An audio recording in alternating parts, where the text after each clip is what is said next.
All right, ladies and gentlemen, this video is going to be really important because this is when Palantir Technologies is becoming very exciting for me in being at the top of my watch list. It's now getting my attention because we're seeing this sell-off right here. And ahead of earnings November 2nd, this is going to be one of the biggest earnings, and there's lots of eyes on this, especially with the run-up that we've seen with Palantir over the last month. And this correction right here, does this put Palantir into an accumulation phase before it enters that long-term growth cycle? Or vice versa, if earnings misses, are we going to see even a larger sell-off that offers more attractive prices, since that's the biggest criticism for Palantir is its valuation. And that's why it becomes so tricky, is because the volatility potential here is through the roof. So let's talk about it. If you're new to the channel, hit that like button, subscribe for daily videos. And of course, I'm not a financial advisor. I'm just collecting the data and dispatching it to you guys. Now, we have some exciting information to talk about in today's video. We're going to be doing some analyzing, going over some articles, and of course, talking about the price, looking at some technical analysis.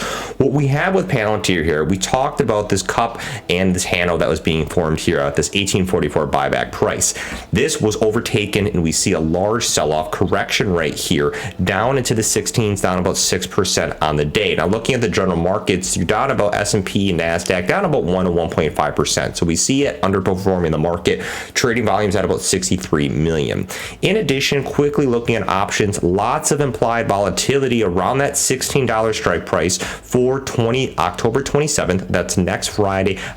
Expiration dates. You're seeing a lot of calls, a lot of puts. There's a lot of exchanging in terms of option contracts around this strike price, which is why it's very interesting. And what we do need to talk about specifically is this long-term strategy, and if Palantir is going to have this Tesla-like moment that is basically right ahead of Q3. And what we're talking about, that Tesla-like moment, is, remember, Tesla had a crazy large sell-off after they really botched earnings. So talking about that, and specifically looking at Palantir, let's look at the long-term potential and why I still like this stock in terms of a long-term, but we'll be waiting in terms of a short-term possible sell-off to get in at better prices. Now, what we're seeing with Palantir is a lot of bullishness, especially from the CEO. And this is from Alex Karp, making statements that even though Palantir only has a market cap around that 37 billion, and talking about Microsoft with market caps over 2.4 trillion, he implies that Palantir's management believes that the market of AI operating systems will be massive enough to dominate the market to surpass Microsoft. Now, that's a big statement to make in terms of the boldness behind that statement, and in terms of, I want to say, the predictability and how strong he thinks Palantir is going to grow. Even if this doesn't happen, this does show you the outlook that the CEO does have on Palantir. And what we've seen with the company in terms of the long-term data metrics, we've talked about this, is the improved profitability fundamentals. And I agree with this right here, that when Palantir released its first quarter in 2023, talking about those results, the market took a sign that we saw that began in this late of 2021 and then reported that gap profitability. What we have had now is 3 quarters of profitability, and with one more quarter of producing profits, the company will be eligible for inclusion in the S&P 500. And we've talked about that. Especially what we've had with the S&P 500 is not when it's going to be, not if it's going to be, but more when it's going to be. And this can really bring a lot of buying pressure due to the index funds that are tracking the S&P and adding shares. And talking about that, Palantir is doing very well in terms of its positive free cash flow. What we've seen with its cash flow is a $3.1 billion in cash and short-term investments that really bring you with long-term zero debt, basically. The debt to equity ratio here was 0.08. And right here with Seeking Alpha says that this debt to equity ratio below 1 means that the company is financially solid. So Palantir has a great balance sheet. And this is where we start to look and why we're seeing Palantir starting to have a little bit of a sell-off here. And this is the valuation. We talk about this as one of the biggest criticisms, and where the valuation in terms of that criticism is paying off right here in terms of this correction. And that is the improved profitability and the promise for AI. You do have the AI bubble in this rally, and the basically virality of AI, starting with OpenAI and ChatGPT, that's came in 2023.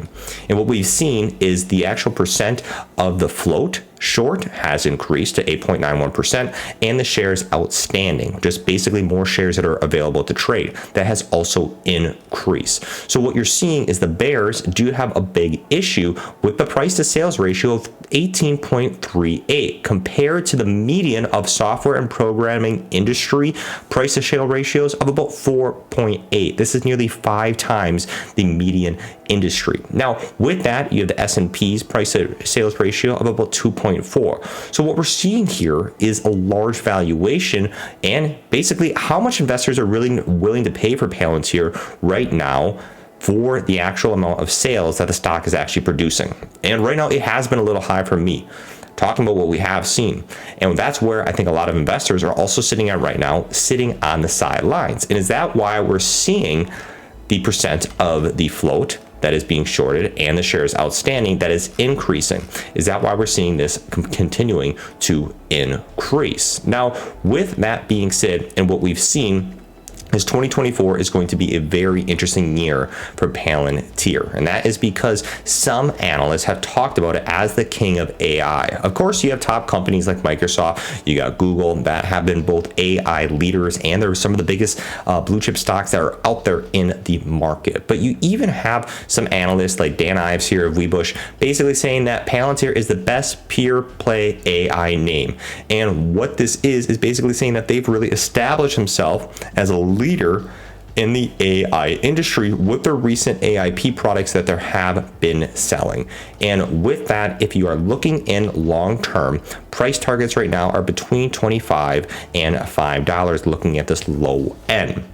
Where I'm still skeptical about Palantir, talking about that, is really looking into the Q3 earnings that are ahead of itself. And that's this Tesla moment that we talk about here. And if Palantir misses with this potential sell-off that we're seeing right now, if it does miss earnings for some reason, and it has been set to these high standards, we've had 5 revisions in the bullish potential in the last 90 days for Palantir. If it were to miss them, we could see a large sell-off for Palantir because many people are betting that Palantir is going to beat those earnings. And this is where it's going to be compared to a Tesla-like moment. Now, looking from a technical perspective, we can see lows that would be in place here, talking about the $12. And looking at that, this earnings is going to start capturing this artificial intelligence platform growth. And that's really going to be a real big changer. Now, talking about Q3 outlooks, like I said, it's going to be on November 2nd, pre-market. And what we're seeing is revenue between 553 to 557 million. Now, with technical analysis, this leaves the door open for both a large rally, and could this be the bottom of the correction, or possible a sell-off with the earnings that are reported, or waiting for the earnings to possibly report.